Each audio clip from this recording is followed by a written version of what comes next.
This week's Parsha, Miketz, is really something. It has it all. As the grandfather tells his grandson in The Princess Bride, "Are you kidding me? Fencing, fighting, torture, revenge, giants, monsters, chases, escapes, true love, miracles." To be fair, in Miketz there isn't fencing, and there aren't giants. Pretty much everything else is there. And with so much action and so much drama, we note that there is one character who is left on the sidelines, and that's our patriarch Jacob. And this is a big change for Jacob. He was once the man who time and again took fate into his own hands, who controlled events, who defied his destiny and birthplace and birth order. But here now we find him a rather sad figure, someone who the world acts upon. It's been this way since his sons sold his favorite child Joseph into slavery and then told him that Joseph was killed by a wild animal. From that moment to this one, he has been defined by inaction and passivity. He appears helpless, hopeless. Our sages noted an important detail in the text that underlines all of this. You see, even though Jacob was renamed Yisrael, renamed Israel, by God just a few weeks ago in Parshat Vayishlach, ever since the loss of Joseph, he's been called Jacob, not Israel. And that's rather unusual. Abraham and Sarah were never called once again Avram or Sarai once God changed their names. And so our commentators ask, why does Scripture vacillate between the names of Israel and Jacob for this patriarch?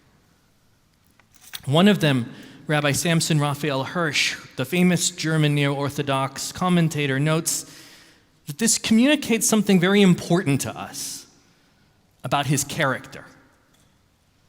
What's the significance of being called Jacob rather than Israel? He reminds us that Jacob has a few meanings, but it's most often associated with the fact that when he was born the second twin, holding on to the heels of his older brother. Jacob is a heel chaser. Rabbi Hirsch suggests the fact that he's called Jacob here at this point in the story represents the fact that he feels he is lagging behind.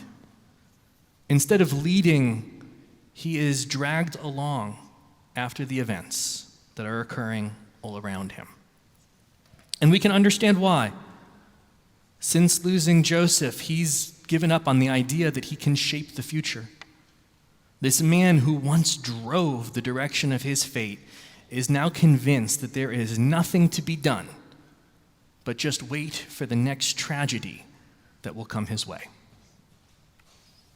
However, it's here in Parshat Miketz that he is once again called Israel.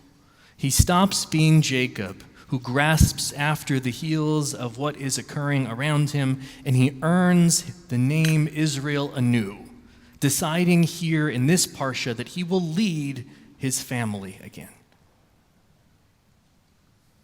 Hirsch goes on to suggest that Jacob and Israel are really just paradigms for every single Jew. At any given moment, we are either Bnei Yaakov or Bnei Yisrael, children of Jacob or children of Israel.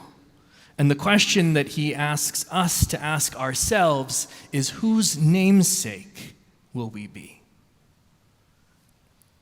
It's natural to feel powerless in the wake of yet another anti-Semitic attack, this one ending in the murder of 15 souls and 40 others injured. Itself just the latest in a string of violence against Jews all around the diaspora, as globalized the Intifada moves from a dangerous slogan to a deadly reality, all in the context of a war for survival for Israel against Iran and its proxies, all the while Jews watch Jew hatred inch further and further into political power across the globe.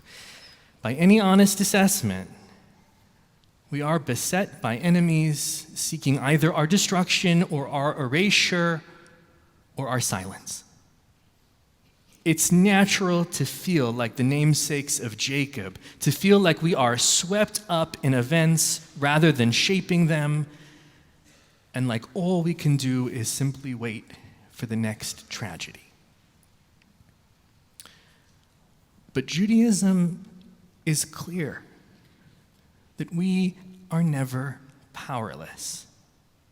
Judaism tells us that each of us has a purpose, that we have a mission, and that we have an aim, and that children of Israel are never running after the heels of events, and that we are always shapers of our future.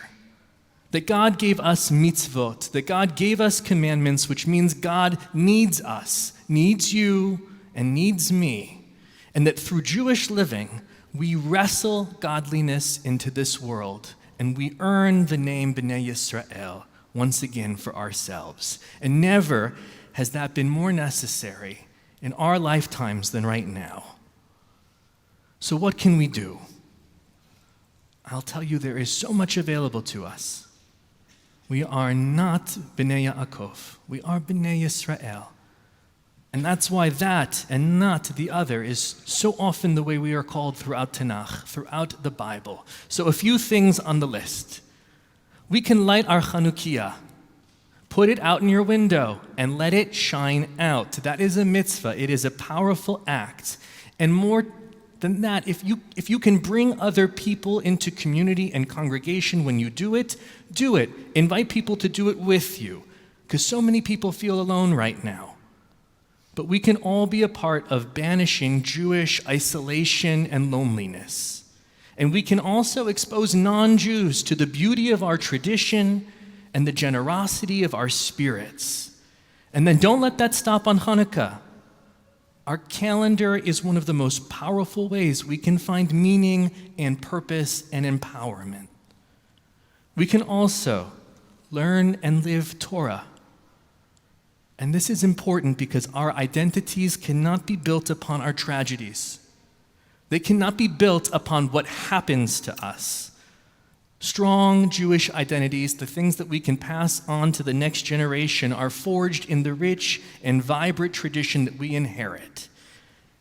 And remember that Antiochus or Antiochus, it's, however you want to pronounce that king's name, he made it forbidden to learn Torah. But here we are, thousands of years later, making it the heart of who we are. And Torah learning has never been more accessible. Lo vashamayim hi, it's not up in the heavens. It's on your smartphones. And it's all around this congregation and its programming. There are opportunities to learn and delve deep into our tradition. And if you need concrete suggestions for books or podcasts or websites or any other form of media that you imbibe, reach out to us. We have good suggestions and we want to share them with you. I am serious about that. Another thing to do, dedicate some of your tzedakah to organizations that are fostering strong Jewish identities and Jewish communities. You will feel good doing it. So I'm talking about Hillels and Jewish summer camps and Jewish youth movements. You can invest in the Jewish future. Two other things. Be visibly Jewish. We are not going to hide, and we are not going to cower. And on top of it, and this is important, we can do this as an act of solidarity with our fellow Jews whose practice makes them more visible and therefore a greater target. We can do this in solidarity with them, and it makes a difference.